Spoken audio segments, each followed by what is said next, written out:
Rebecca. This is Lauren. I'd like to start off by saying that I really enjoyed reviewing your lesson plan. To start off, looking at the goals of your lesson, students will be able to discover how the innovations of ancient Mesopotamia are still useful today. I really like how you link the past, the very ancient past, to today, so students can um, really think about how things have evolved over time, and how we still use these ancient innovations. Moving on, the student groupings for the lesson. You have students working in small groups to complete the project, but they will do the flog by themselves and they'll be graded individually, which I think is excellent. You have the grouping component where students can share their multiple perspectives, bounce ideas off one another, and really get the ideas for what they're going to present in their flog, but they'll do that by themselves and they'll be graded individually. And because I don't agree with grading group work. That's just grading students as a group. It's a personal thing. I think it's unfair. But you give students a chance to work by themselves and be graded individually. Moving on, so students have been put in their groups and they've been introduced to the project.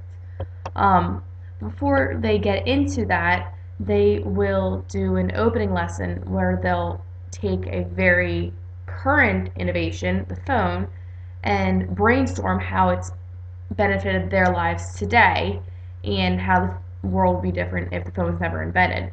So you're taking something that's relevant to their lives to get students thinking the way they will for the project with the ancient Mesopotamian innovations, putting them into that mindset. And then you introduce the flog, and to make it less scary if they've never heard about it, you provide an example of your own flog, and later on you share the example screencast, the how-to screencast, which I personally found very helpful. Anyway, so when you explain the assignment, I really like how students will have a 1 week time period to observe how their ancient Mesopotamian innovation still affects us today.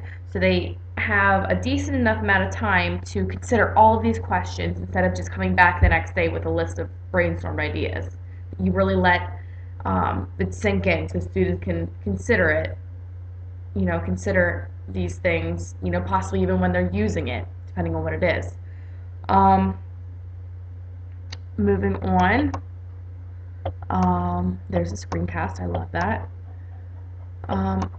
I really like how you're taking an innovation that the students are brainstorming about and allowing them to use it for their project.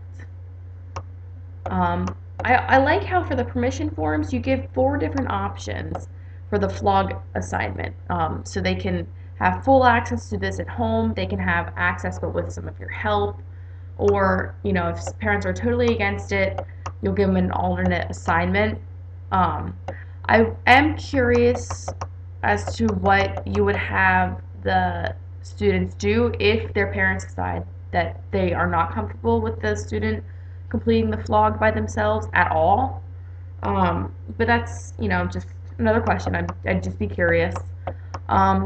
For the end of the lesson, I love how you take basically the opening, introduction to the lesson, like you did with the phone, brainstorming how the phone affects us today, but you're doing that now with the ancient innovation to help jumpstart, like you said, jumpstart their ideas for the flog. So they're shifting their mindset from a current innovation to an ancient one. I think that'd be very helpful.